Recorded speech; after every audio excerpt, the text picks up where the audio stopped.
grippe plus virulente que prévu, un grave accident dans une centrale nucléaire, une épidémie détectée trop tard. Lorsque des maladies se déclarent quelque part dans le monde, on fait appel à l'Organisation mondiale de la santé. Ici, des cellules de crise coordonnent des opérations transfrontalières pour sauver des vies. Ici, on fixe les normes des systèmes de santé.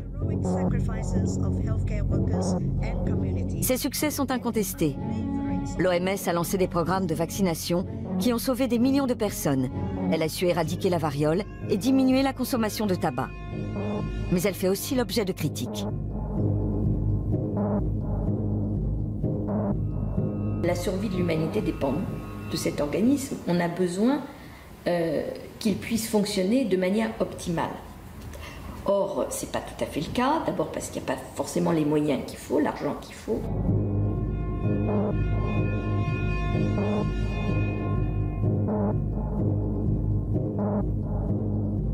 On reproche à l'OMS de servir davantage les intérêts économiques que le bien de l'humanité. Des épidémies ont été mal gérées. On parle de gabegie et de manque de transparence. L'organisation dépendrait trop de donateurs privés. De plus, elle aurait passé des accords douteux avec l'industrie nucléaire.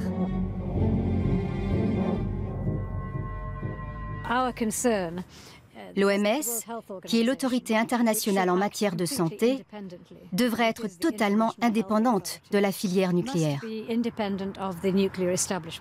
Or, ce n'est pas le cas. L'OMS est sous-financée depuis des décennies. Mais le problème majeur, c'est qu'une grande partie des fonds dont elle dispose lui viennent d'une seule personne, Bill Gates. Si vous demandiez aux gens dans la rue, seriez-vous d'accord pour que l'OMS soit financée par une compagnie aérienne, un fabricant de nourriture industrielle ou toute autre entreprise de ce genre? Vous sentiriez-vous réellement en confiance? Ils seraient sans doute horrifiés. C'est pourtant bien ce qui se passe en ce moment. Les industriels influencent-ils les décisions de l'OMS? Un exemple récent, le glyphosate. Cet herbicide est utilisé dans le monde entier, en Europe et surtout ici, en Amérique du Sud.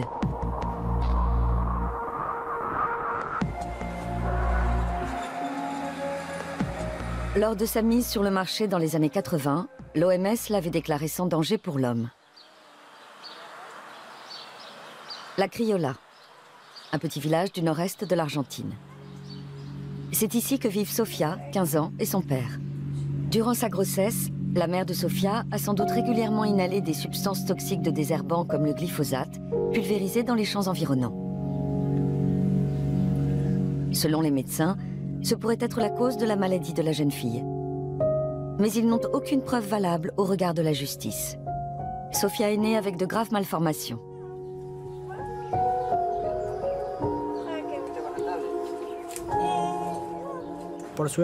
Heureusement, elle n'a encore jamais eu de problème avec le système de drainage qu'on lui a installé pour respirer.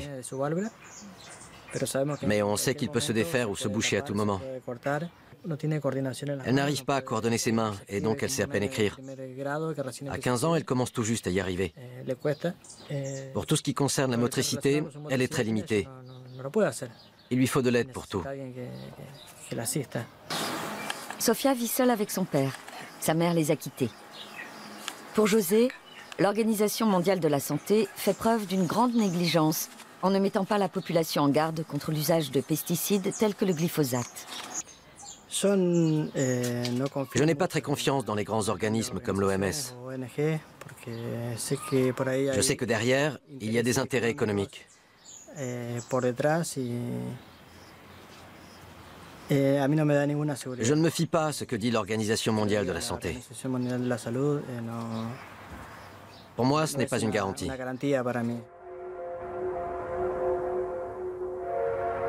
À 600 km plus au sud se trouve la ville de Mercedes. Ici, comme dans le reste du pays, on pulvérise par avion du glyphosate dans les champs. Estanislao a fait les frais de l'utilisation imprudente de ce produit dangereux. Il n'avait alors que 3 ans.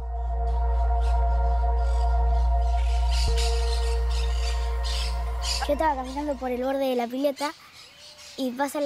me baignais dans la piscine quand un avion est passé au-dessus de moi et m'a aspergée.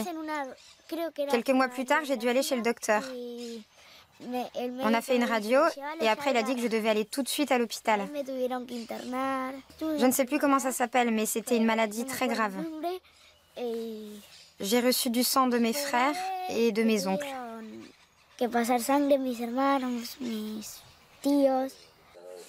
Estanislao a failli mourir d'une leucémie.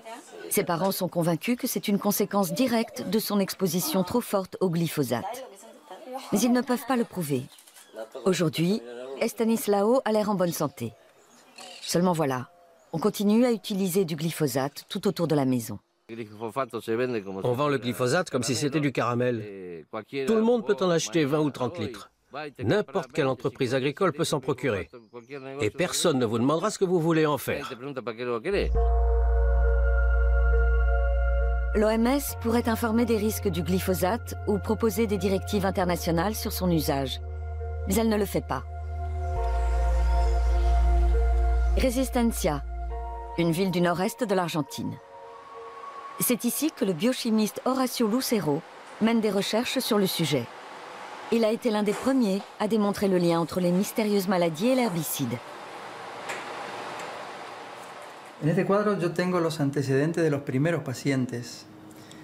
Ici, j'ai les données des premiers patients.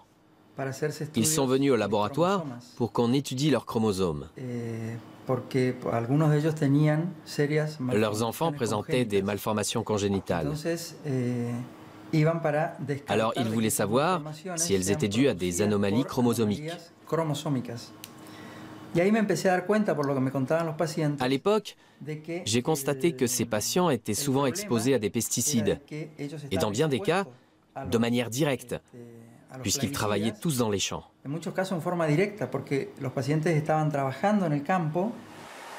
Le chercheur était sans cesse confronté à des phénomènes inexplicables.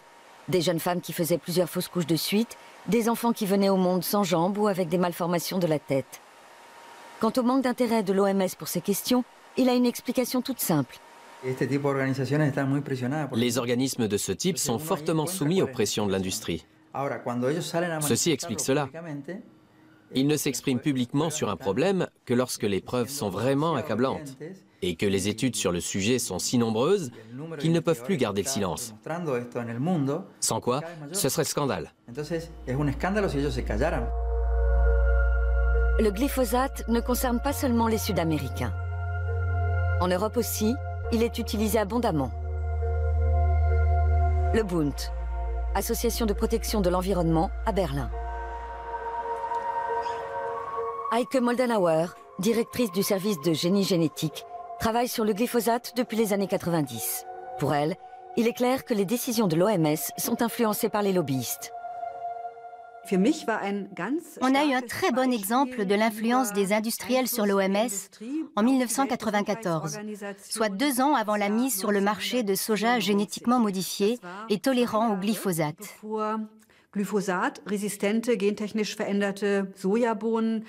La teneur maximale en résidus chimiques autorisés dans le soja a été multipliée par 200. Ça a été déterminant pour les industriels, les fabricants comme Monsanto. Parce que ça signifiait qu'on pouvait désormais pulvériser du glyphosate sans limite et commercialiser du soja avec une forte teneur en résidus.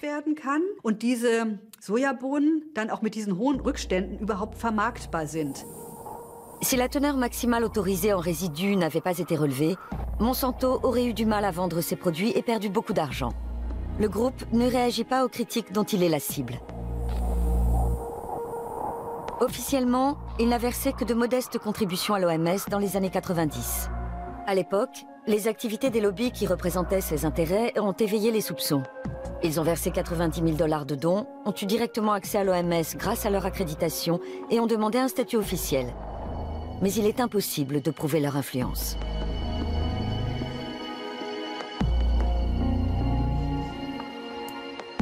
Bien souvent, on ne peut que supposer la pression que certaines entreprises exercent sur les choix de l'OMS. Quand des entreprises, dont l'objectif est évidemment de réaliser des profits, de vendre des marchandises, pèsent sur les décisions de l'OMS, ça crée une porte d'entrée.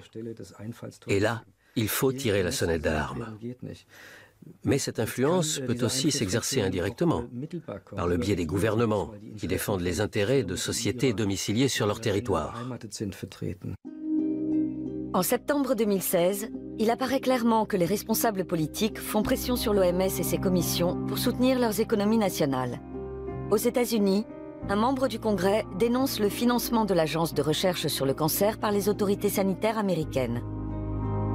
Malgré les controverses, les démentis et les incohérences, l'Agence pour le cancer reçoit une aide substantielle provenant de l'argent des contribuables. Pourquoi cette critique? Parce qu'un an plus tôt, l'Agence pour le cancer de l'OMS a classé le glyphosate comme potentiellement cancérigène. L'Organisation mondiale pour la santé est basée en Suisse, à Genève. Elle compte 194 États membres et plus de 7000 collaborateurs dans le monde.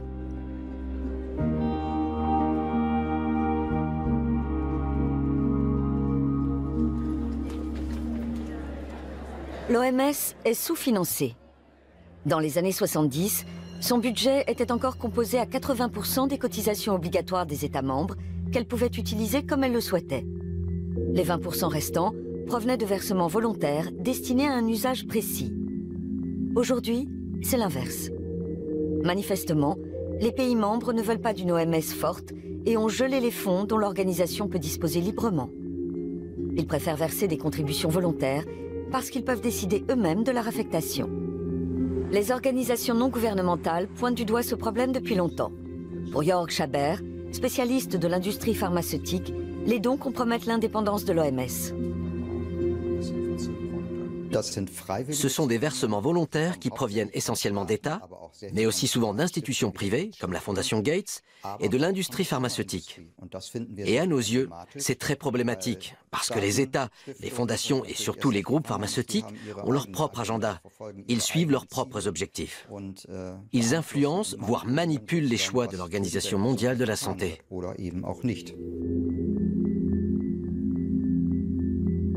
Exemple, la grippe porcine H1N1. L'OMS a déclaré la pandémie en 2009, une décision contestée, tout comme les médicaments préconisés à l'époque.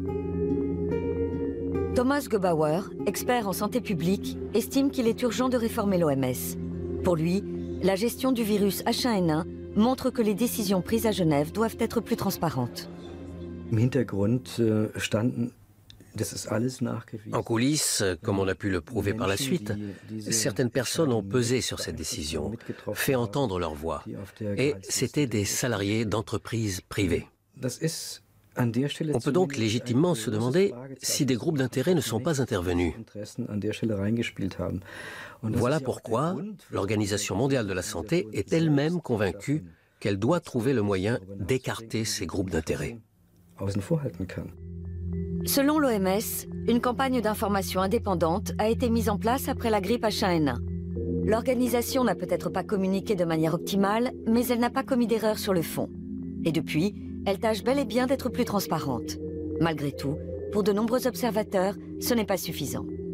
Durant l'épidémie de grippe H1N1, les laboratoires pharmaceutiques ont gagné des milliards d'euros. Et ils en profitent encore aujourd'hui. L'oseltamivir, connu sous la marque Tamiflu, est l'un des médicaments qui ont été recommandés à l'époque. Il figure toujours sur la liste des médicaments essentiels de l'OMS. Le fabricant Roche affirme, données à l'appui, que s'il est pris à temps, le Tamiflu est un remède efficace pour le traitement et la prévention de la grippe. Pourtant, beaucoup d'experts le jugent sans effet.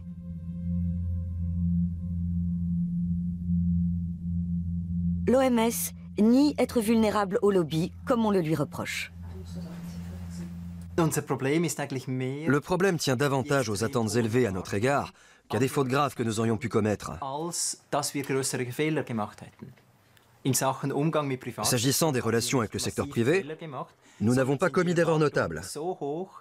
Mais les attentes sont tellement fortes qu'on nous soupçonne d'avoir pu en faire.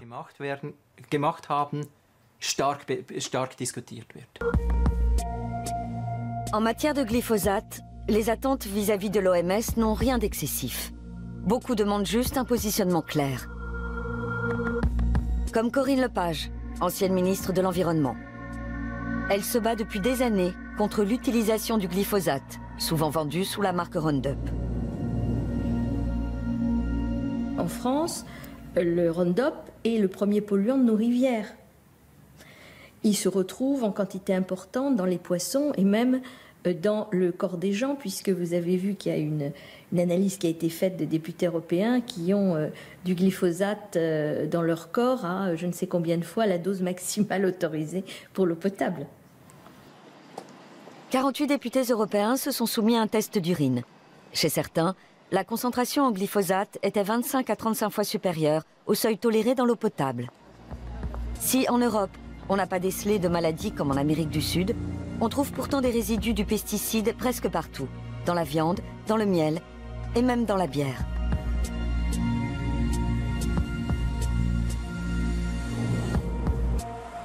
Berlin, siège du BfR, l'Institut fédéral allemand d'évaluation des risques. En 2014, cet organisme scientifique a examiné une nouvelle fois le glyphosate pour le compte de l'OMS. Conclusion, s'il est correctement utilisé, l'herbicide ne présente pas de risque de cancer. Mais ce résultat se base presque uniquement sur les études des fabricants. On n'a pas étudié les effets à long terme du glyphosate sur les personnes. Simplement, à l'aide d'expériences menées sur des animaux, on a examiné l'impact de fortes doses sur une courte période. Mais comment les personnes entrent-elles vraiment en contact avec le produit? Sont-elles exposées à de faibles quantités sur une longue période, voire toute la vie? Il n'y a pas d'études sur ces questions. Donc pour moi, c'est bien léger de la part du BfR de dire qu'il n'y a pas de problème, sous prétexte qu'on ne dépasse pas les valeurs autorisées. Contrairement à ce qu'on pourrait croire, l'existence de ces seuils n'apporte aucune garantie. En mars 2015, l'Agence de recherche sur le cancer de l'OMS reconnaît que le glyphosate est probablement cancérigène. Peu après, une autre commission de l'organisation déclare le pesticide sans danger. Pour de nombreux experts, cet avis a été influencé, car deux membres importants de la commission en question travaillent aussi pour un groupe de pression, l'ILSI.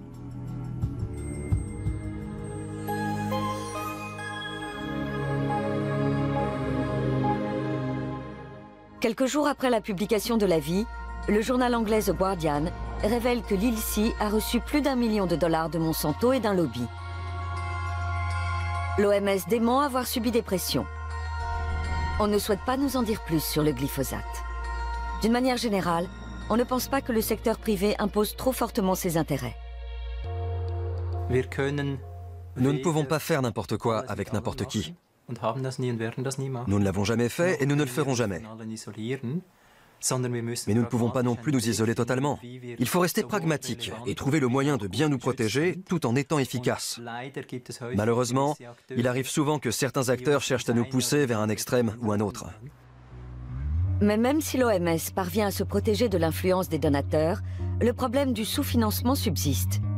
La crise d'Ebola a montré quelles pouvaient en être les conséquences. En 2014, un virus mortel se propage en Afrique de l'Ouest. Les gens meurent en masse de graves hémorragies internes, de fièvre et de déshydratation.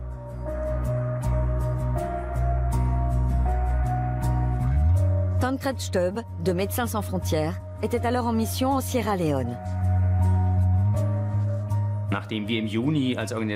En juin, notre association a déclaré que le virus Ebola était hors de contrôle. Mais il a fallu attendre jusqu'en août pour que l'OMS fasse le même constat. Au début, l'OMS nous a reproché de semer la panique, de tirer la sonnette d'alarme pour quelque chose qui n'était pas si grave que ça. Pendant des mois, Médecins sans frontières a organisé l'aide d'urgence et envoyé jusqu'à 4500 collaborateurs sur le terrain. Mais de nombreuses vies auraient sûrement pu être sauvées si la communauté internationale et surtout l'OMS avaient réagi plus tôt. Ebola a fait plus de 11 000 morts.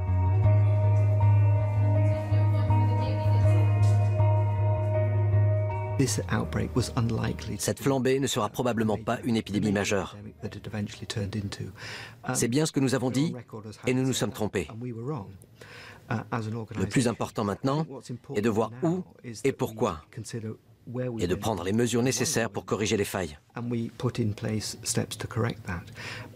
je voudrais ajouter une chose. À l'OMS, nous avons analysé ce qui s'était passé avec Ebola et nous avons reconnu avoir fait des erreurs. L'essentiel dans l'élaboration d'un nouveau plan d'urgence, c'est que nous ayons appris de ces erreurs et que nous sachions ce que nous pouvons améliorer. Beaucoup d'associations humanitaires critiquent le mauvais fonctionnement des structures de l'OMS.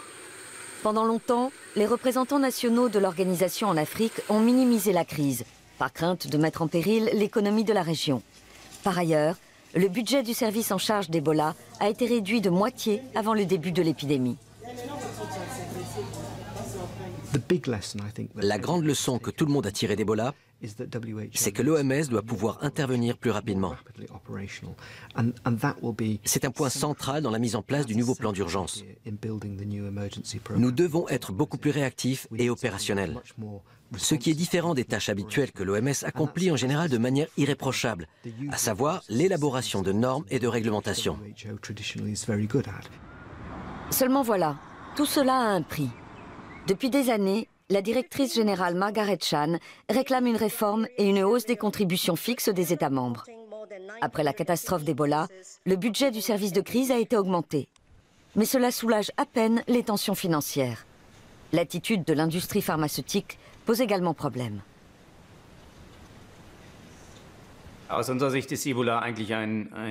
Ebola est un exemple très révélateur de toutes ces maladies connues depuis longtemps mais qui ne sont pas étudiées. Il n'y a pas de vaccin ni de médicaments contre Ebola.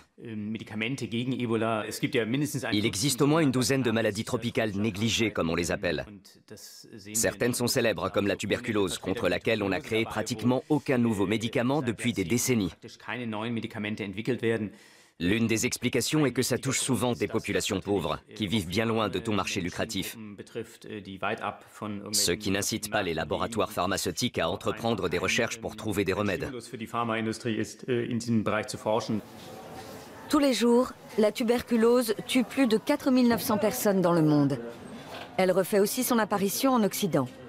L'entrée des pays d'Europe de l'Est dans l'Union européenne a entraîné une hausse du nombre de cas.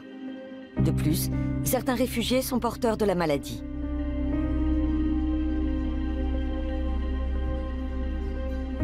Hôpital de Borstel, dans le Schleswig-Holstein. Aujourd'hui, le professeur Christoph Lange soigne un patient africain. La tuberculose est une maladie de pauvres qui sévit surtout là où les conditions d'hygiène sont mauvaises.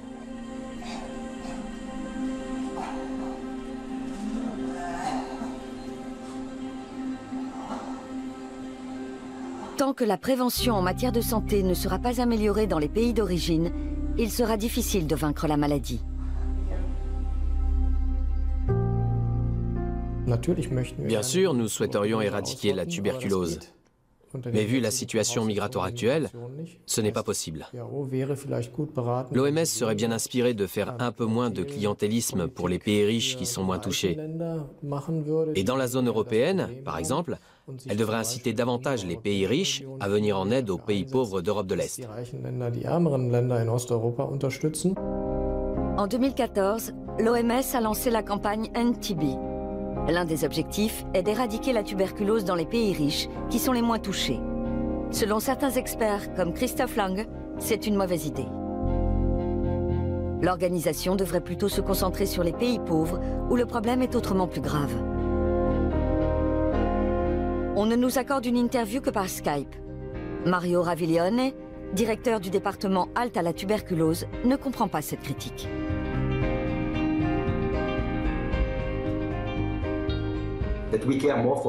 C'est complètement absurde de dire qu'on se préoccupe plus de l'Europe que de l'Afrique. On est tout à fait conscient du fardeau que représente la tuberculose. Depuis que la tuberculose a ressurgi en Europe, de nouveaux médicaments ont vu le jour, la bédaquiline et le délamanide. Un marché important pour l'industrie pharmaceutique. L'OMS les a très vite inscrits sur la liste des médicaments essentiels. Ils ne peuvent toutefois être pris que sous surveillance médicale. Jörg Schaber trouve cette décision précipitée.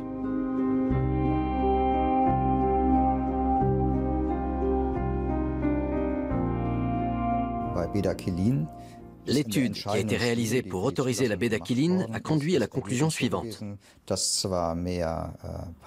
Dans le groupe qui a pris le médicament, un plus grand nombre de patients a été débarrassé de la tuberculose. Mais il y a eu plus de morts que chez les personnes qui ne l'ont pas pris. En ce qui concerne le délamanide, on ne sait pas encore très bien s'il est vraiment efficace. Autrement dit, s'il permet de sauver davantage de malades. Même le fabricant de bédaquiline signale un taux de décès plus élevé dans le groupe traité et indique que ce médicament ne doit être pris qu'en dernier recours et sous étroite surveillance. Le fabricant de délamanide affirme, lui, que son produit réduit la mortalité s'il est bien utilisé. L'OMS recommande-t-elle 2 médicaments à l'efficacité douteuse? Mario Raviglione est favorable à leur prescription. Selon lui, il n'y a pas d'alternative. Après 6 mois de traitement, les chances de guérison sont nettement plus élevées. Je n'ai pas les chiffres sous la main, mais c'est de l'ordre de 20%. Vu l'urgence sanitaire liée à la tuberculose multirésistante, il nous a paru important d'introduire ces nouveaux médicaments, sous certaines conditions.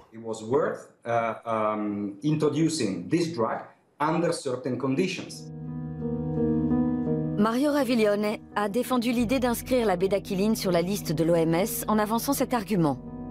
Le fabricant de bédaquiline a fait don d'environ 30 millions de dollars de médicaments. Davantage de patients peuvent ainsi en bénéficier.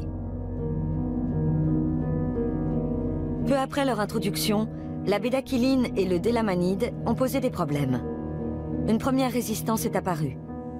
Le cas a été publié en 2015 dans 2 prestigieuses revues spécialisées. C'est la première fois que j'entends parler d'une résistance à la bédaquiline et au délamanide. Ceux qui disent ça parlent de choses auxquelles ils ne comprennent rien. Peu après l'interview, un revirement surprenant se produit.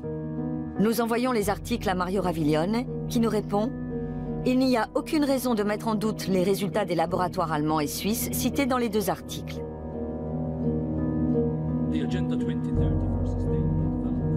Il n'existe pas d'autre remède contre la tuberculose résistante. Mais est-il possible de prendre une décision autonome quand un groupe pharmaceutique donne pour 30 millions de dollars de médicaments et qu'ensuite, la fondation de ce même groupe fait des dons en nature d'une valeur de 10 millions de dollars? Tant que l'OMS dépendra des donations, des contributions volontaires d'entreprises privées, et en particulier de groupes pharmaceutiques, il lui sera difficile de prendre des positions claires et d'agir fermement. Or, c'est absolument indispensable, parce que de nombreuses maladies dans le monde peuvent être évitées. Il serait donc primordial qu'elle soit une structure indépendante. L'université Queen Mary de Londres. C'est dans ces lieux que David McCoy effectue des recherches. En tant que médecin, il a notamment travaillé 15 ans en Afrique du Sud et est considéré comme un expert du système de santé publique.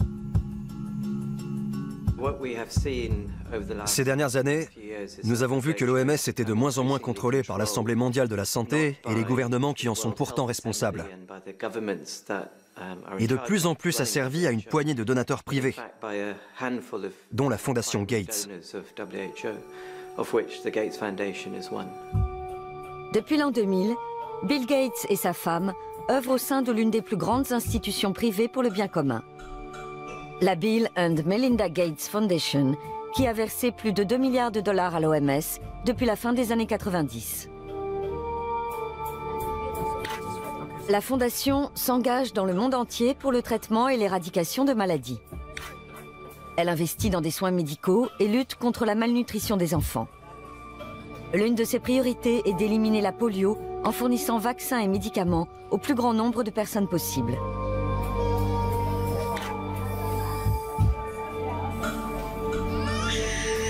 En 2010, Bill Gates a lancé l'opération La décennie des vaccins. L'OMS a suivi. 1 an plus tard, l'homme d'affaires annonçait fièrement devant l'Assemblée mondiale de la santé que l'objectif était atteint. La vidéo circule toujours sur Internet. À la fin de la décennie, chaque pays sera doté d'un système de distribution lui permettant de garantir que chaque enfant ait accès au vaccin. En 1999 déjà, par un don de 750 millions de dollars, Bill Gates a initié la création de Gavi, l'Alliance du vaccin, un partenariat public-privé auquel participent entre autres l'OMS, l'UNICEF, la Fondation Gates et l'industrie pharmaceutique. Le but est de vacciner les enfants des pays en voie de développement et de lutter contre les maladies infectieuses.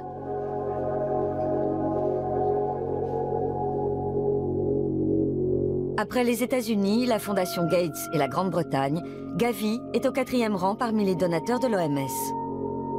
La Fondation Gates a versé 4 milliards de dollars à l'Alliance et par là même à l'OMS. 2 patrons de grands groupes pharmaceutiques siègent au conseil d'administration de Gavi.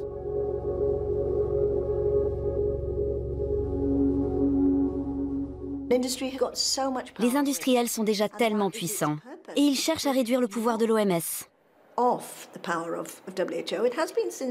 C'est comme ça depuis toujours. Ils veulent être là quand l'OMS prend les décisions. Leur objectif ultime est d'être considérés comme des partenaires. Gavi, comme l'OMS, réfute l'idée que les industriels imposent trop leurs intérêts. Les 2 organisations affirment prendre leurs décisions en toute transparence et en toute indépendance. Abuja, été 2016. Au Congrès international sur la polio, on veut adopter de nouvelles stratégies pour le Nigeria. En 1988, l'OMS a mis en place un programme en vue d'éradiquer cette maladie. À l'époque, on recensait 350 000 cas dans le monde, contre seulement 74 en 2015. Un succès éclatant.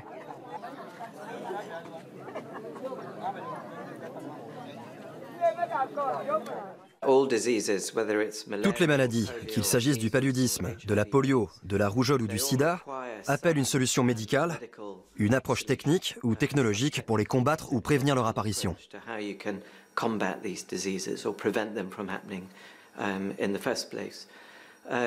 Mais il est tout aussi important de savoir que presque toutes ces maladies trouvent leurs racines dans les conditions de vie sociale, économique et environnementale. 2 tiers des Nigérians vivent dans une pauvreté extrême. Environ 35% n'ont pas accès à l'eau potable. Beaucoup meurent de maladies infectieuses. L'OMS a fort à faire dans ce pays. Pour comprendre l'importance d'améliorer les soins médicaux, il suffit d'aller à l'hôpital de Bori, dans le delta du Niger. Ici, on manque de tout. La salle d'opération et l'ensemble des équipements auraient besoin d'être totalement rénovés. Le docteur Paul Biralo dirige l'établissement. Il travaille 24 heures sur 24, mais ça ne suffit pas.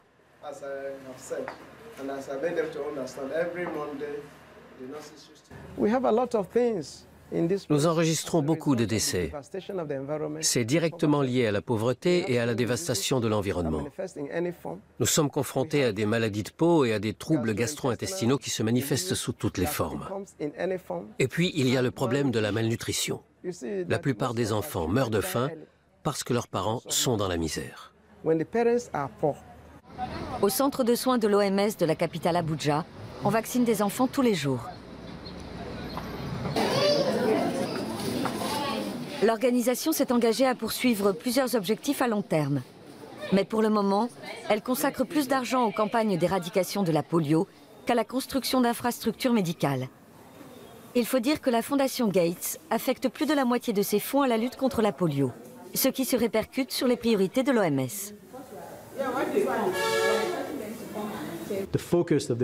Le programme de lutte contre la polio a effectivement pour but d'éradiquer le virus. Il ne vise pas à construire un système de santé. En même temps, je dirais que le personnel contribue largement aux objectifs d'immunisation et de santé publique. Mais la priorité n'est pas de créer des infrastructures sanitaires, c'est vrai. L'accent étant mis sur les campagnes de vaccination, il reste moins de moyens pour d'autres actions. Avec une eau propre et une alimentation suffisante, on pourrait pourtant sauver plus de vies sur le long terme. Les Gates se veulent ouverts et larges d'esprit. Mais ils sont fermés aux critiques des journalistes. Pendant des mois, nous essayons d'obtenir une interview. Après de nombreuses demandes, leurs collaborateurs nous proposent un échange par Skype. Ils savent qu'on leur reproche de trop se concentrer sur les campagnes de vaccination. Nous essayons toujours de prendre les mesures les plus efficaces. Et je pense que sur ce point, Les campagnes de vaccination sont imbattables. En général, on vaccine un enfant plusieurs fois, après quoi, dans la plupart des cas, il est protégé toute la vie. Les vaccins sont très bon marché par rapport au coût qu'occasionne une maladie. En termes de rentabilité, ils sont tout simplement irremplaçables. Bien sûr, il reste encore beaucoup de chantiers, et même si nous sommes une grande fondation, nous ne pouvons pas tout faire.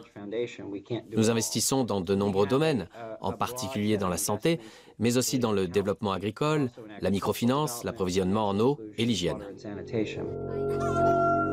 Mais ces mesures ne semblent pas porter leurs fruits. Chaque jour dans le monde, plus de 2000 enfants meurent de diarrhée, bien souvent dû à un manque d'hygiène. Selon les détracteurs, on se focalise trop sur quelques maladies contre lesquelles il existe des médicaments ou des vaccins. Dans le delta du Niger, on peut voir combien la santé de la population dépend de ses conditions de vie. Depuis les années 60, des entreprises internationales et nigérianes y extraient du pétrole.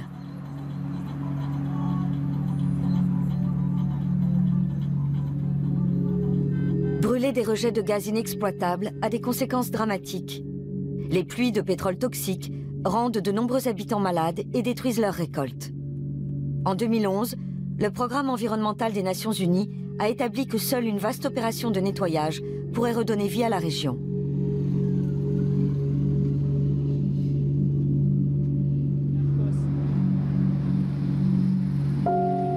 Le village de Kana, à l'embouchure du Niger.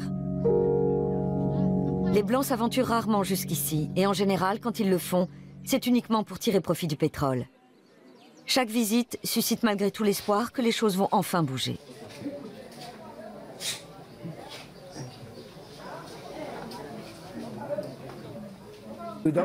Nous n'avons rien. Nous souffrons. Le pétrole pollue l'eau. Et quand on la boit, on tombe malade. Ici, beaucoup de gens ont des problèmes de santé. J'en ai enterré plus d'un. À Kana, personne n'a jamais entendu parler de l'Organisation mondiale de la santé, ni de la Fondation Gates. Pendant longtemps, les habitants du delta du Niger ont vécu de la pêche et de l'agriculture. L'extraction de pétrole a détruit leurs moyens de subsistance. Alors aujourd'hui, presque tous les villageois se mettent en marche pour nous montrer la pollution de la région. Precious Malou était lui-même pêcheur. À présent, il est le porte-parole du village. Ce cours d'eau est relié à nos sources d'eau potable. Il pollue notre eau. On est bien obligé de la boire parce qu'on n'a pas d'autre approvisionnement ni de système de traitement. Et toute cette eau contaminée se retrouve dans notre estomac. À la saison des pluies, la majeure partie du pétrole est emportée. Mais on en trouve toujours des traces. C'est du pétrole.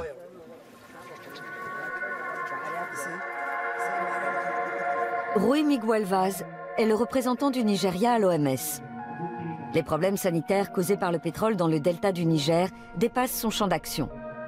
Pour lui, c'est du ressort du gouvernement nigérian.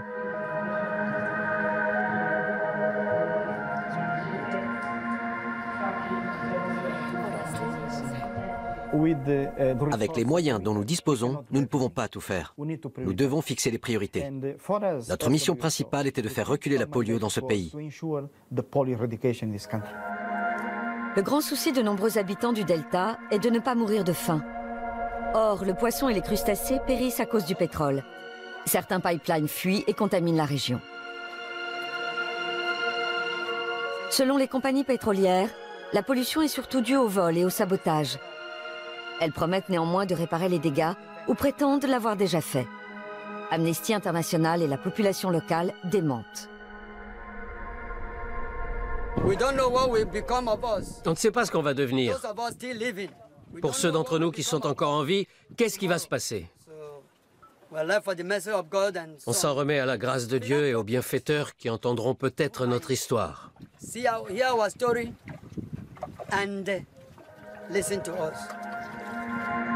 La Fondation Gates pourrait être un de ces bienfaiteurs, mais elle a d'autres priorités.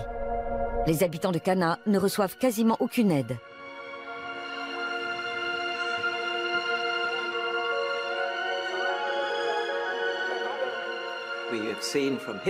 L'histoire nous a montré que la santé publique s'était améliorée avant tout grâce au progrès social, au renforcement de la démocratie et de l'équité économique. S'il y a bien une chose qui ferait avancer la santé dans le monde, ce serait une redistribution des richesses. Ce n'est visiblement pas la préoccupation de la Bill and Melinda Gates Foundation. Au contraire, elle gagne de l'argent avec des entreprises qui sont soupçonnées de détériorer les conditions de vie de nombreuses personnes. Dans sa déclaration d'impôt, la Fondation doit indiquer comment elle place ses fonds. Bill et Melinda Gates en sont les administrateurs. Le politologue Thomas Kuchenmeister a regardé ces investissements de plus près.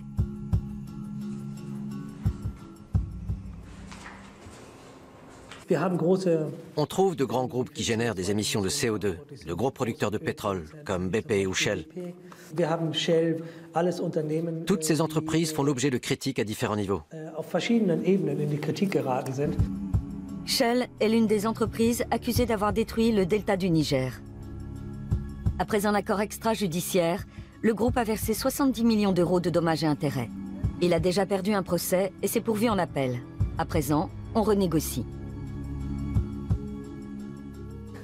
Si la Fondation Gates se fixait des directives durables, elle n'investirait pas dans ce type d'entreprise. Mais apparemment, elle ne s'intéresse qu'au profit, et pas à l'environnement, ni aux hommes. À Genève, on est conscient que les activités de certains donateurs sont en contradiction flagrante avec les directives de l'OMS. Mais on se veut pragmatique. Pragmatique signifie que nous traitons avec une multitude d'acteurs, mais pas avec tous. En l'occurrence, pas avec l'industrie du tabac ou de l'armement. Nous n'acceptons pas non plus d'argent de l'industrie de l'alcool. Par un solide travail de recherche et un ensemble de mesures, nous tentons d'empêcher que d'éventuels conflits d'intérêts puissent conduire à une prise d'influence non justifiée.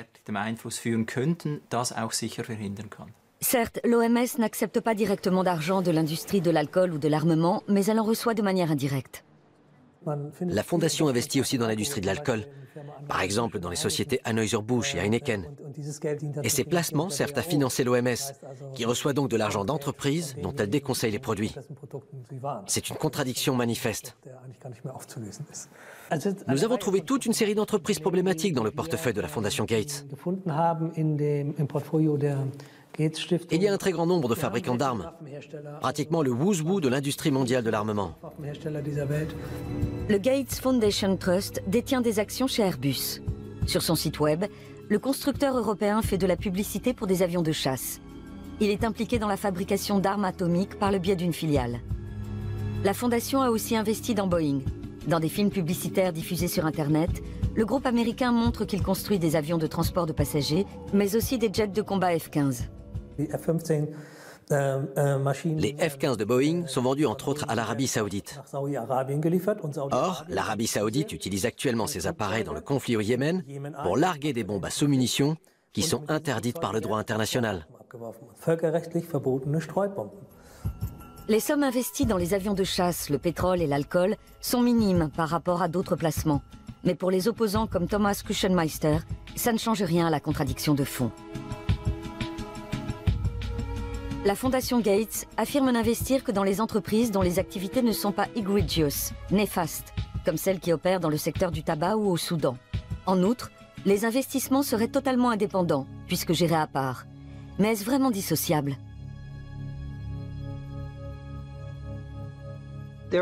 Il existe deux entités distinctes. La Bill and Melinda Gates Foundation, l'association de bienfaisance dans laquelle je dirige le programme de développement mondial, et le Bill and Melinda Gates Trust qui gère les investissements. Personnellement, je n'ai pas connaissance des placements effectués par cet organisme et je ne prends pas part à ces décisions. Donc je ne suis pas vraiment en position de parler en son nom. Après l'interview, nous demandons à nouveau pourquoi le Trust investit dans des entreprises d'armement et des compagnies pétrolières. Mais nous n'obtenons pas de réponse. Nous sollicitons aussi l'avis de l'OMS. On nous informe par écrit qu'une évaluation des risques est en cours pour empêcher une prise d'influence inappropriée. Selon nos interlocuteurs, un financement provenant de la Gates Foundation ne serait pas problématique.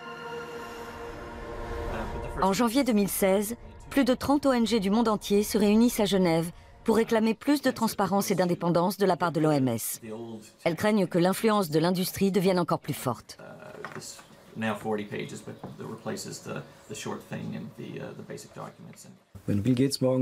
Si demain Bill Gates décidait de soutenir plutôt l'éducation ou la protection de l'environnement, qui sont aussi de bonnes causes, l'OMS s'effondrerait. Le pouvoir de décision est dans les mains d'une seule personne. C'est digne d'une structure féodale. En tant que société démocratique, nous devons prendre la mesure des processus que nous avons laissés apparaître. Tariq Djazarevich est porte-parole de l'OMS. Il ne voit pas de problème à ce que la Fondation Gates donne beaucoup d'argent à l'organisation. De même, il récuse la thèse selon laquelle du personnel de l'OMS figurerait sur la liste des salariés de la Fondation. Je ne pense pas que nous ayons un seul collaborateur qui soit payé par une fondation. À partir d'un certain niveau de responsabilité, tous les employés doivent faire une déclaration de conflit d'intérêts. KM Gopakumar a des preuves qui contredisent les déclarations du porte-parole. Il a découvert récemment un échange de mails internes dont il ressort qu'un haut responsable de l'OMS est payé directement par la Fondation Gates.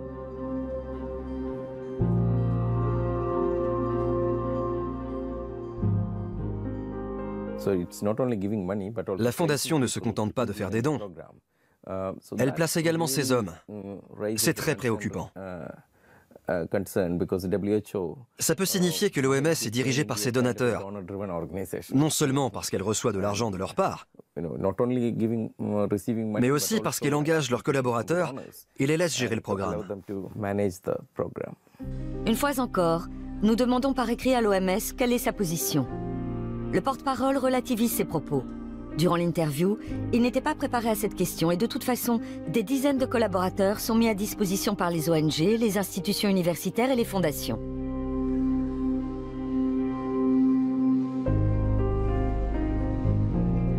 James Love a ses entrées dans la politique genevoise et dispose de nombreuses informations internes. Lui aussi voit d'un œil critique l'évolution de l'OMS.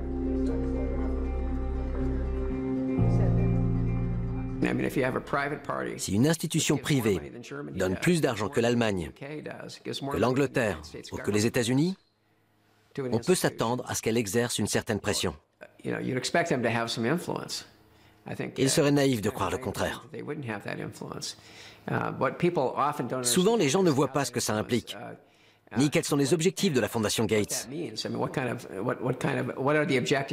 Il faut bien se rendre compte que les collaborateurs de Gates ne viennent pas sans arrière-pensée. Ils ont une idée bien précise de ce qu'ils veulent faire.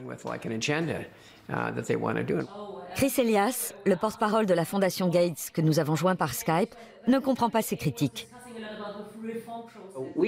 Nous nous considérons comme un partenaire de l'Organisation mondiale de la santé.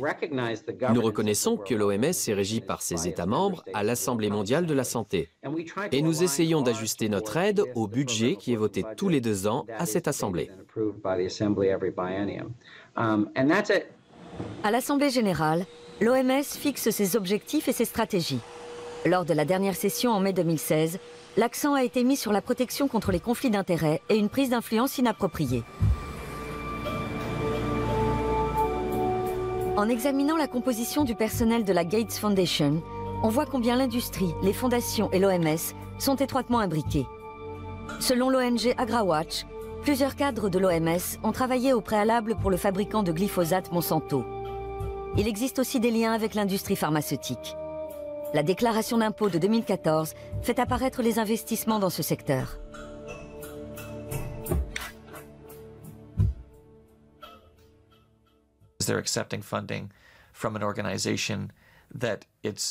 L'OMS accepte de l'argent d'une fondation dont les finances dépendent du succès de l'industrie agroalimentaire et pharmaceutique. Cette fondation a donc un intérêt financier à dissuader l'OMS d'adopter des réglementations qui pourraient nuire à la filière agroalimentaire. Et pour la même raison, elle l'incite à faire la promotion de produits pharmaceutiques. L'OMS est régulièrement la cible de ce genre de reproches. On dénonce l'influence du secteur privé, mais aussi de certains États membres. Le positionnement de l'OMS sur les munitions à l'uranium et l'énergie atomique en est la parfaite illustration. Les armes à l'uranium appauvri sont composées de déchets de l'industrie nucléaire et utilisées pour détruire des chars, par exemple lors de la guerre en Irak ou dans les Balkans.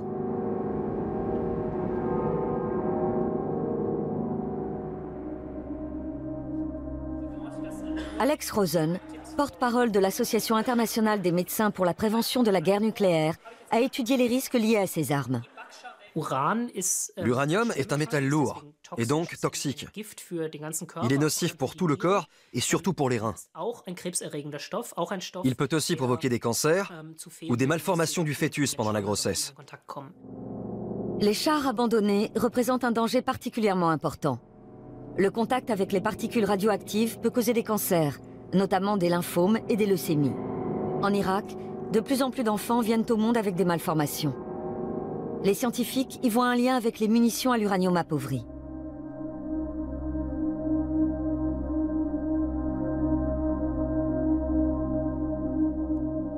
Le Kosovo, au cœur de l'Europe. 17 ans se sont écoulés depuis les guerres de Yougoslavie. Ici, plus de 10 tonnes de munitions à l'uranium appauvri ont été larguées par l'OTAN et cela a longtemps été tenu secret. Peu après le début du conflit, beaucoup de soldats italiens sont tombés malades et sont morts. L'OTAN a alors admis utiliser des munitions à l'uranium, tout en précisant qu'elles étaient sans risque si elles étaient manipulées correctement. L'OMS a elle aussi déclaré la fin de l'alerte. Les personnels en bonne santé peuvent être envoyés dans les zones exposées à l'uranium appauvri sans avoir à craindre de conséquences pour leur santé. L'OMS reconnaît que l'uranium peut être nocif pour la santé, mais n'estime pas que la radioactivité des munitions à l'uranium appauvri soit cancérigène. Elle s'appuie en cela sur les déclarations d'autres organisations des Nations Unies. Pour certains scientifiques, c'est une erreur.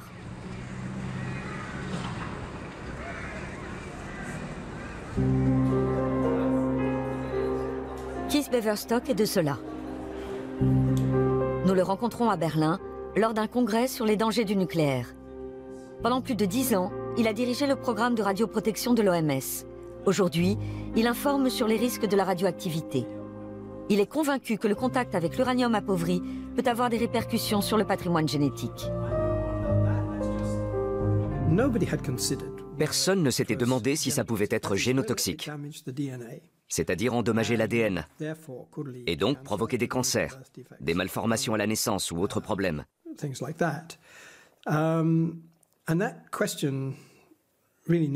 Il fallait absolument tirer cette affaire au clair.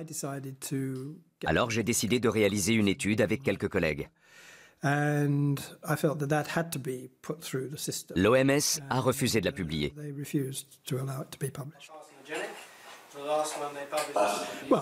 Ça ne m'a pas fait plaisir, mais je ne pouvais vraiment rien faire. Dans son étude, Kees Beverstock a démontré l'effet cancérigène des armes à l'uranium appauvri. L'OMS ne reconnaît toujours pas les résultats de ses recherches.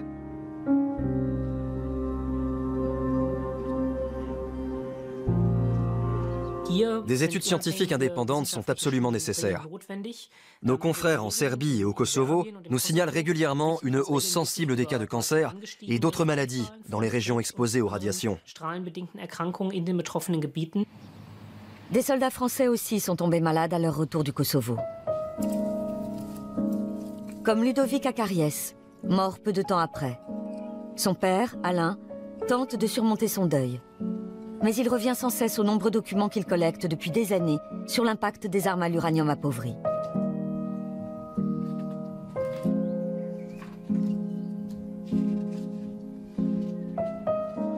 On ne parlait pas d'uranium appauvri à l'époque. Donc moi, il n'y a pas de renseignements et tout. Ben, j'ai dit c'est la fatalité, c'est le sort, c'est le mauvais sort, et c'est arrivé, c'était son destin. Bon. Mais seulement en 99 et en 2000, les télévisions, les journaux parlaient de l'uranium appauvri dans le Golfe. Et ça a cheminé dans ma tête. Et c'est comme ça que petit à petit, j'ai recherché tous les documents qui pouvaient expliquer éventuellement le décès de mon fils. Ludovic a été envoyé dans les Balkans par l'armée française. Son père a découvert que le camion qu'il conduisait avait été utilisé en Irak peu de temps avant. Il pense que là-bas, le véhicule a subi une contamination radioactive qui serait à l'origine de la maladie de son fils. Mais il ne peut pas le prouver. Le ministère de la Défense exclut que Ludovic ait été touché par des radiations. De retour en France, les médecins lui diagnostiquent un cancer. Ils ont provoqué un coma artificiel. Ils l'ont plongé dans le coma pour commencer la chimiothérapie tout de suite. Sinon, il risquait de mourir étouffé. Donc, là, il a été dans le coma 1 mois. Première chimio, etc., tout. Jusqu'à ce que ça aille un peu mieux. Mais il pesait 35 kilos, 35 à 38 kilos, pour 1m70. C'était une vision d'horreur.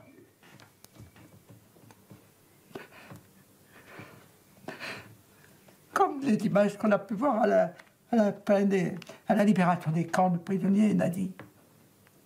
C'était un squelette. Il ne tenait plus debout.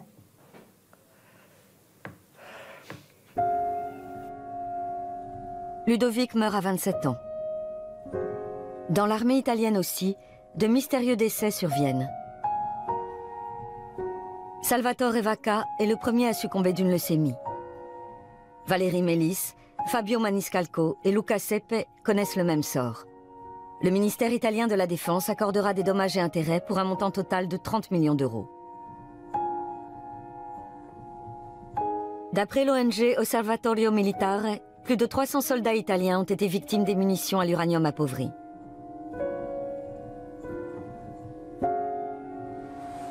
Des troupes allemandes étaient également stationnées dans les Balkans. Officiellement, aucun soldat allemand n'a subi de dommages du fait d'armes à l'uranium. Alain attaque l'OTAN en justice. Il a abandonné l'espoir d'une prise de position de l'OMS. L'OMS, plus ou moins, je dirais en otage, parce que l'OMS n'est pas libre de dire... Les responsables de l'OMS qui le déclarent, on les vire. Même à l'OMS, qui est pourtant l'Organisation mondiale de la santé, qui donc est responsable au premier rang, au premier titre de la santé des populations mondiales, n'est pas libre de dire ce qu'elle veut dire, et ce qu'elle pourrait dire, et ce qu'elle devrait dire.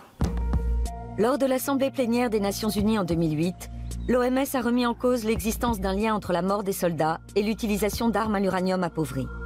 Elle a promis une nouvelle étude qui n'est toujours pas parue à ce jour.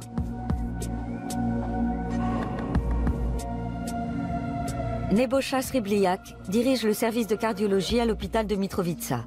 Il travaillait déjà ici avant la guerre.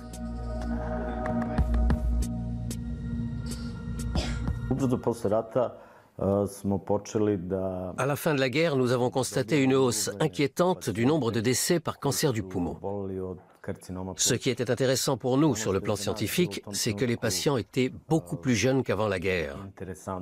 Jusque-là, les personnes qui déclaraient la maladie étaient en général plus âgées. C'est ce qui nous a incités à entreprendre d'autres recherches. En analysant les résultats, nous avons découvert que la majorité des patients avaient souvent séjourné dans les zones contaminées avant de tomber malades. Le médecin a relevé un doublement du nombre de cancers depuis 1990 dans la région de Mitrovica. Selon d'autres experts, ces études ne sont pas probantes.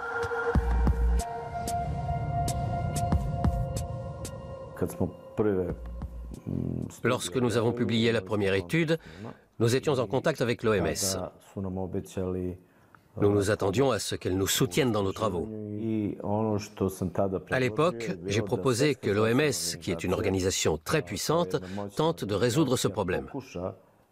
J'ai eu droit à des promesses, mais je n'ai jamais obtenu de véritable réponse. Nous voici à 500 km plus au nord, en Bosnie.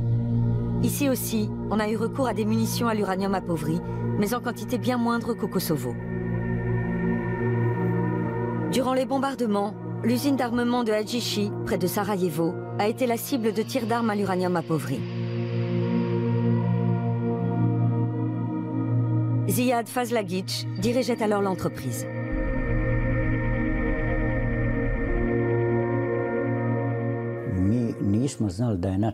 Nous ne savions pas que l'OTAN avait utilisé de l'uranium appauvri lors de ses attaques. Au cours des travaux de déblaiement, les ouvriers ont même joué avec les munitions. Ça faisait de jolies étincelles quand ils les jetaient.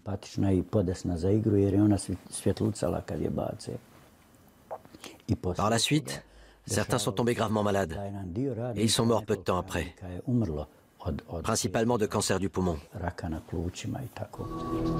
Officiellement, le site est considéré comme décontaminé.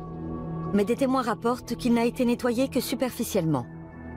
Là où l'on a décelé de la radioactivité, on a simplement déversé du béton jusqu'à ce que les radiations ne soient plus détectables. Beaucoup de projectiles sont restés dans le sol. Le vrai problème, à mon avis, c'est l'eau. Est-ce que l'uranium s'est infiltré sous terre et a atteint la nappe phréatique? Est-ce qu'il contamine l'herbe dont se nourrit le bétail? Ici, la peur est permanente. On se demande constamment si on est contaminé. L'impact des munitions à l'uranium enfouies dans le sol fait débat. On se demande entre autres si elles contaminent réellement la chaîne alimentaire. Toutes ces questions pourraient être élucidées, mais cela ne semble pas intéresser la communauté internationale.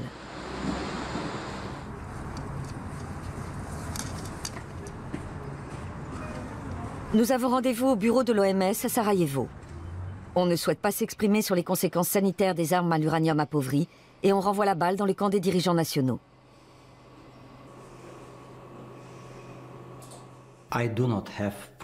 Je n'ai pas vraiment d'informations à ce sujet. Je ne peux donc pas vous dire grand-chose, si ce n'est que le gouvernement prend le problème très au sérieux et qu'avec l'aide de la communauté internationale, il met tout en œuvre pour décontaminer la région. Bien sûr, les zones interdites d'accès constituent une menace pour la population et tous les ans, on déplore des victimes. Mais pour ce qui est de l'uranium, là vous m'en demandez trop.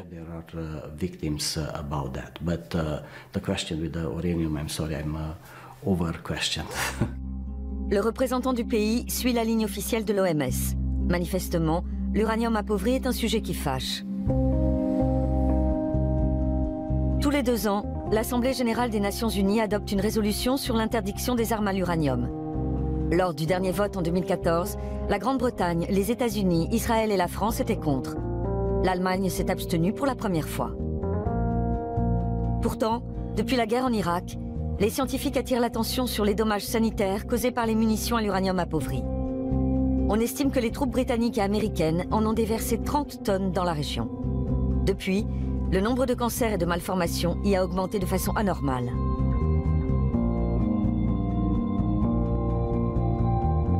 Le gouvernement allemand est très divisé sur la question. Il dit toujours qu'il n'utilise pas de munitions à l'uranium et que donc le problème ne se pose pas. En même temps, il s'en remet à l'OMS, que tout le monde voit comme une organisation indépendante. Et c'est bien ça le problème. Tout ce que je peux dire, c'est que tant que l'OMS agira de concert avec l'OTAN et les pays occidentaux les plus influents qui utilisent ces armes, il faudra rester en alerte. Au siège genevois, les requêtes concernant les munitions à l'uranium appauvri ne sont pas autorisées. Pendant des mois, nous demandons une entrevue avec la directrice générale, Margaret Chan, en vain. Nous échangeons plus de 30 mails avant d'obtenir une interview avec des attachés de presse et des experts.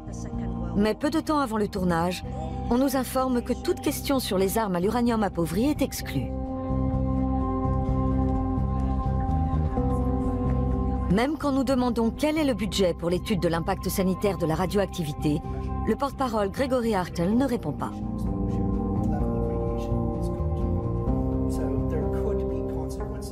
Je n'ai pas de chiffres. Vous ne pouvez pas dire combien d'argent vous donnez à chaque service? Non.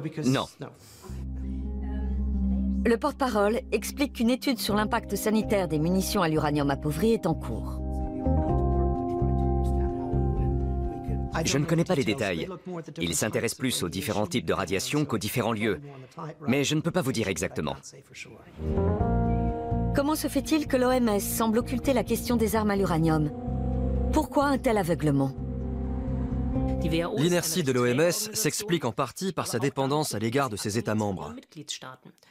Le jour où une majorité de ces États aura la volonté politique de changer la situation, et je pense notamment aux plus grands donateurs, c'est-à-dire pour la plupart des pays qui produisent eux-mêmes de l'énergie nucléaire, alors les choses commenceront à bouger. La majorité des États membres riches a fait le choix du nucléaire et a donc intérêt à minimiser les effets de la radioactivité. En outre, un accord passé entre l'OMS et l'Agence internationale de l'énergie atomique, l'AIEA, est pointé du doigt.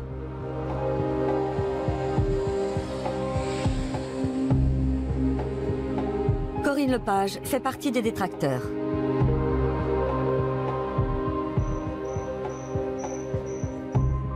C'est une convention qui interdit à l'Organisation mondiale de la santé de parler ou de s'intéresser aux effets potentiels du nucléaire, qu'il soit civil ou militaire, sans avoir obtenu le feu vert préalable de l'AIEA. C'est extrêmement grave, parce que ça veut dire qu'on subordonne la santé publique, et donc les conséquences sanitaires liées à l'utilisation du nucléaire, à l'intérêt de l'industrie du nucléaire. La convention a été conclue en 1959. Sur cette base, l'AIEA peut demander de garder le secret sur les résultats de recherche qui vont à l'encontre de ses intérêts. Sa mission est de promouvoir l'énergie nucléaire. L'agence est financée par les cotisations des pays membres. Les dons qui lui sont versés librement ne sont pas rendus totalement publics.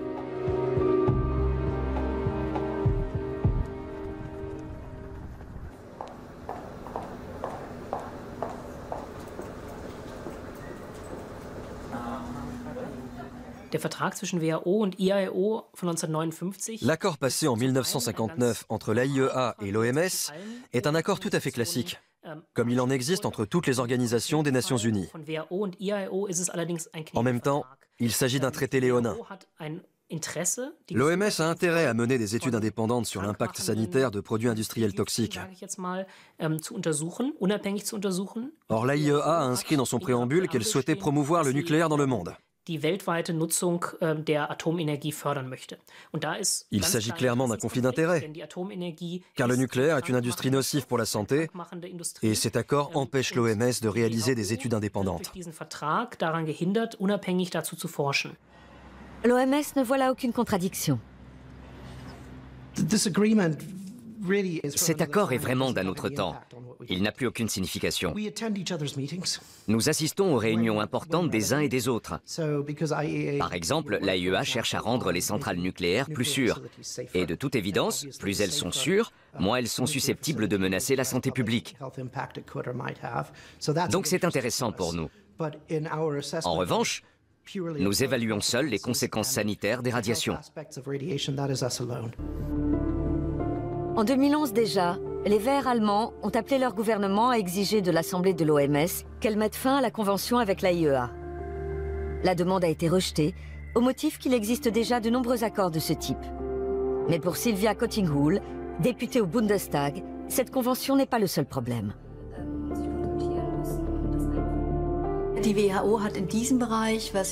Si l'OMS veut réaliser une étude scientifique sur les dommages liés aux radiations, elle n'a pas suffisamment de moyens pour le faire en toute indépendance. Il y a deux mesures à prendre. 1. Annuler cet accord au niveau international. Et 2. Donner à l'OMS les ressources nécessaires pour qu'elle puisse effectuer son travail. En avril 2016, Sylvia Kottinghull a demandé une nouvelle fois au gouvernement allemand de s'engager pour l'indépendance de l'OMS et a transmis sa requête à la Commission sur l'environnement. Ce sera un succès s'ils acceptent de traiter certains points. En Allemagne, la sortie du nucléaire fait aujourd'hui consensus. Mais au niveau international, Berlin se tient en retrait sur ce sujet. En France, les initiatives pour une sortie du nucléaire n'emportent pas l'adhésion générale. La population soutient la politique énergétique du gouvernement. Il faut comprendre qu'en France, le pouvoir nucléaire est le pouvoir tout court. Et c'est pas demain matin, avec les difficultés que le nucléaire rencontre aujourd'hui, qu'ils vont accepter de mettre sur la table la question de la santé publique. Peut-être qu'un Vert pourrait prendre cette initiative au Parlement français, et encore j'en suis pas sûre, mais ça a zéro chance d'aboutir. La discussion avec la Commission sur l'environnement a duré une demi-heure. La requête des Verts sur les liens suspects entre l'OMS et l'AIEA a été déboutée.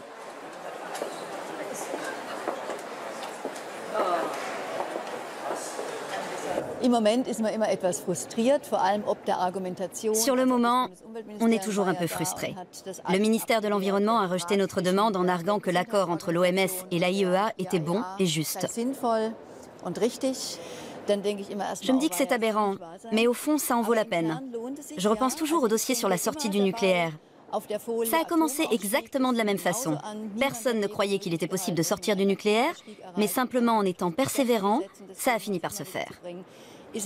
Comme on dit si bien, la politique est un travail de longue haleine. On se remet au travail et tôt ou tard, on y arrive.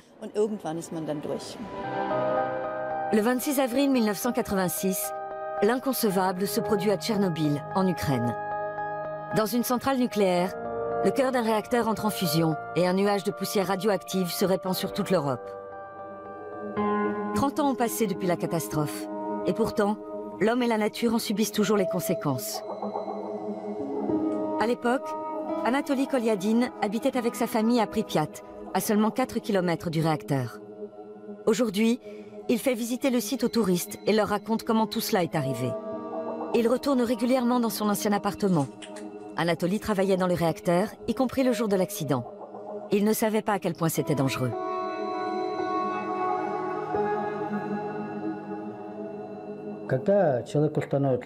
Quand les gens ont commencé à se sentir mal, à avoir des vertiges et des nausées, on a compris qu'ils avaient été exposés à plus de 100 röntgen. Mais les premiers jours, on n'avait même pas de compteur Geiger. La population n'a pas été informée des dangers des radiations.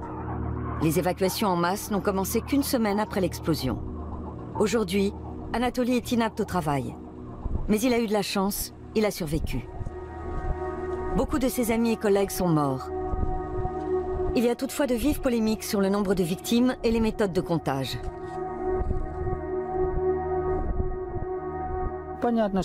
On sait que les gens qui sont morts en avril, en mai, à la clinique numéro 6, là-bas, celle pour les victimes de radiation, ont été comptabilisés. Tous les autres sont prétendument morts d'autre chose. Ce système de comptage des victimes et de statistiques est tout simplement abject, injuste et mauvais. Les affirmations d'Anatoly sont confirmées par de nombreux scientifiques. On sait aujourd'hui que le gouvernement de l'ex-Union soviétique a manipulé les chiffres.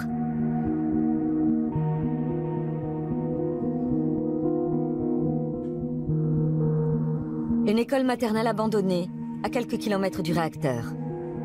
Ici, l'étendue de la catastrophe est toujours perceptible. Certains affirment que le nombre de victimes a été minoré par l'URSS, mais aussi par l'OMS. D'après nos dernières informations, plus de 11 000 personnes sont atteintes d'un cancer de la thyroïde.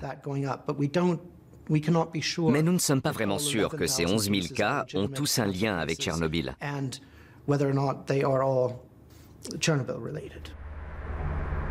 De nombreuses études montrent que le bilan est nettement plus lourd.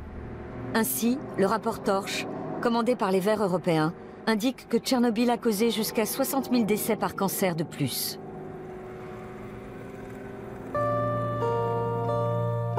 Cet hôpital pour enfants, situé à quelques kilomètres de Kiev, accueille la 3e génération de victimes de l'accident nucléaire. Des enfants qui n'étaient même pas nés à l'époque.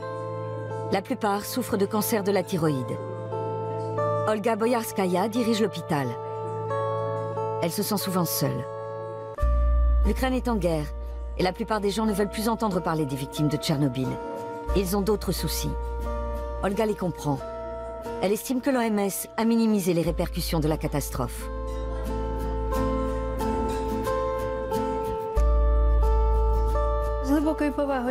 J'ai beaucoup de respect pour l'OMS. Mais si les membres de cette organisation venaient passer 5 ans ici, alors la situation changerait. Natalia Borovic veut faire examiner sa fille Alina. Elle-même avait 8 ans lorsque le réacteur a explosé. Elle n'a quitté la région que 5 ans après l'accident. Entre-temps, elle a dû se faire retirer la thyroïde.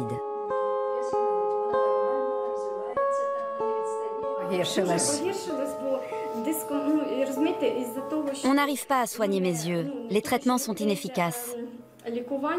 Mon œil ne tient pas en place. J'ai constamment l'impression que tout le monde me regarde, me montre du doigt. Ça me mine, tout le temps. À mon mariage, ça avait déjà empiré. On a pris des photos et tourné des vidéos, mais je n'ai pas pu me regarder. Je me mettais à pleurer, car je sais qu'en fait, si je suis comme ça, c'est parce que je ne suis pas en bonne santé. Alina a l'air en forme, mais sa mère vit dans la peur qu'elle aussi tombe malade.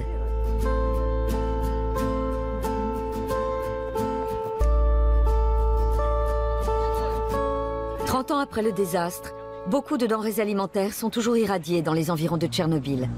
En Ukraine et en Biélorussie, 5 millions de personnes vivent sur un sol contaminé.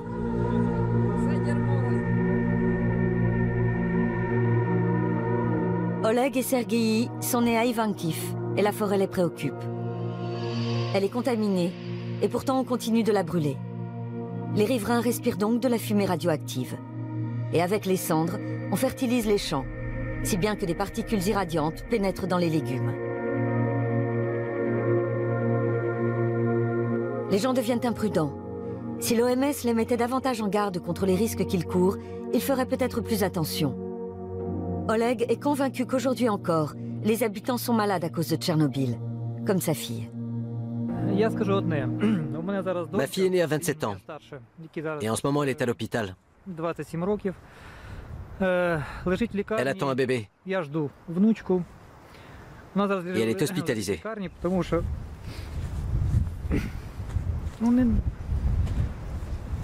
Parce qu'elle risque de le perdre.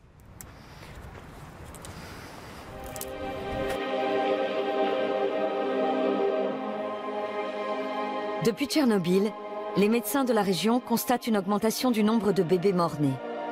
Ils pensent que c'est une conséquence des radiations, mais ne peuvent le prouver. Le cimetière d'Ivankiv a été aménagé il y a 30 ans, peu après l'accident du réacteur. Sergueï est physicien, mais aujourd'hui, il tient surtout le rôle de chef de village. Nous connaissons la politique de l'OMS et de l'AIEA. Nous connaissons aussi les dirigeants ukrainiens qui nient l'ampleur des répercussions de Tchernobyl. Venez ici, comptez les tombes de ces 30 dernières années et ramenez le chiffre aux 10 000 habitants.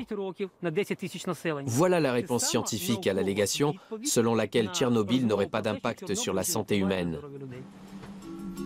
Visiblement, l'OMS ne veut pas éclaircir la situation. Son analyse est difficile à comprendre. Ce qu'il faut bien voir, c'est que l'impact psychologique et social est bien plus important que le nombre de cancers. C'est de loin la conséquence la plus grave de l'accident.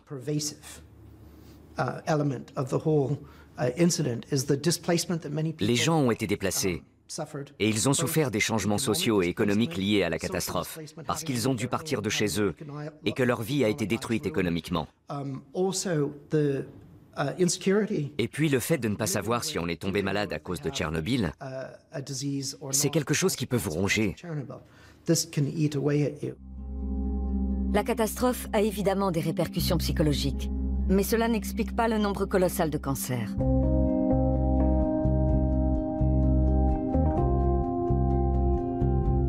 Genève.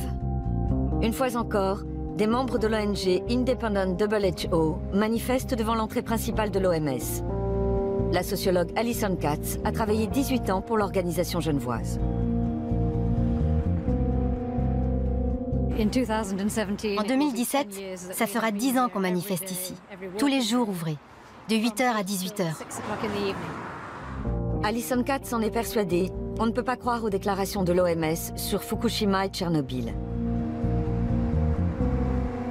Les conséquences sanitaires de Tchernobyl ou d'autres activités nucléaires, qu'elles soient militaires ou industrielles, ne sont pas connues de l'opinion publique, parce qu'elles ont été dissimulées par les plus hautes instances institutionnelles et internationales.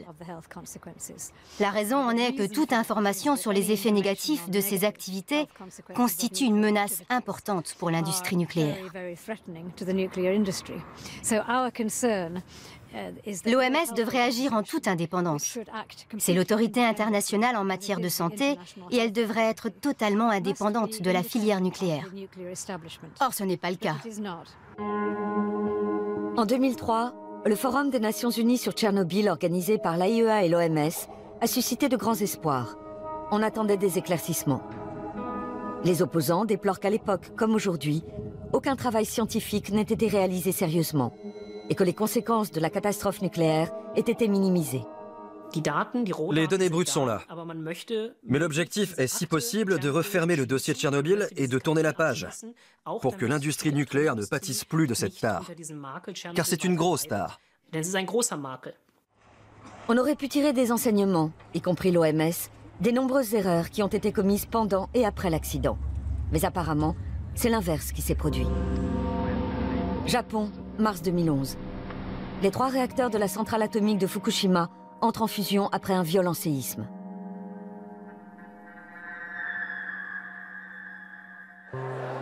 Keith Beverstock se préparait depuis des années à une telle catastrophe. Fort des expériences de Tchernobyl, le scientifique avait prévu des mesures d'urgence et des plans d'évacuation. En vain. L'OMS a participé à une commission internationale dirigée par l'AIEA. Mais ça n'a pas fonctionné. Tout simplement. Le lundi, heure européenne, l'AIEA n'était même pas encore sur place alors que l'accident s'était produit le vendredi matin, heure japonaise. L'OMS n'était pas là non plus. Bref, on a perdu 4 jours. Ça aurait changé bien des choses si on avait appliqué le plan d'urgence si soigneusement répété. Le plan élaboré avec Keith Beverstock prévoyait d'abord d'effectuer des mesures indépendantes de la radioactivité. L'AIEA affirme en avoir été empêchée par le gouvernement japonais. Or, ces mesures auraient permis de bien évaluer les risques pour la population et l'ampleur de la catastrophe. En principe, l'OMS devrait diligenter sans plus attendre des études indépendantes, puisqu'elle est censée agir pour la santé de tous et rester scientifiquement neutre et irréprochable.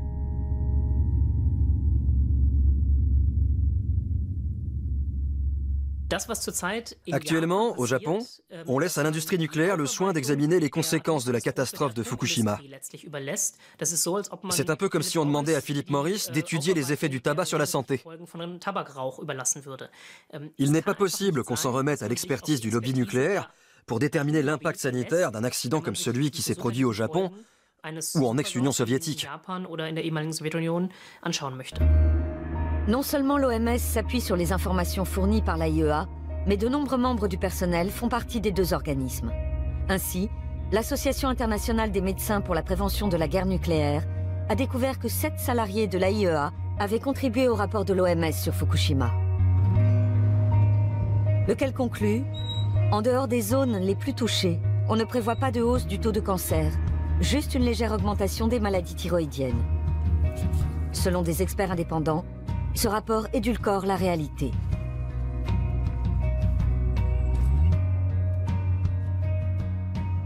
Les Japonais réalisent énormément de dépistage et ils ont décelé beaucoup de cancers de la thyroïde. Certains sont sans doute une conséquence de Fukushima, mais on en a trouvé une partie simplement parce qu'on a cherché. Quand on cherche, on trouve. Donc si on a décelé bien plus de cancers, c'est parce que même les personnes qui ne sont pas touchées et qui ne vivent pas dans la zone à risque de Fukushima sont dépistées. Tout le monde est dépisté. On trouve comme ça beaucoup de kystes ou de tumeurs bénignes qu'on n'aurait pas trouvées autrement. Bref, c'est une très bonne chose pour la population qu'on procède à ces dépistages. Les dépistages jouent bel et bien un rôle. Mais pour les experts, ça n'explique pas la forte hausse du nombre de maladies. Fukushima montre que face à un accident nucléaire, l'OMS n'agit pas de manière autonome. En cas de nouvelle catastrophe, elle sera sans doute encore tributaire du gouvernement concerné et de l'AIEA.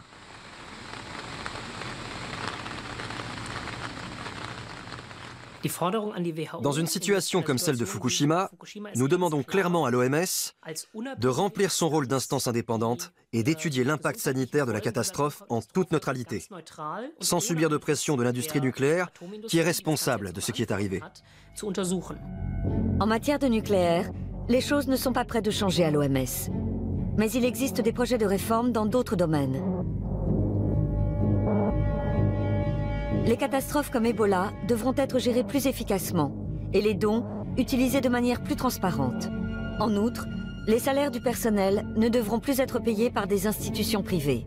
Reste à savoir si cela suffira à endiguer l'influence des industriels.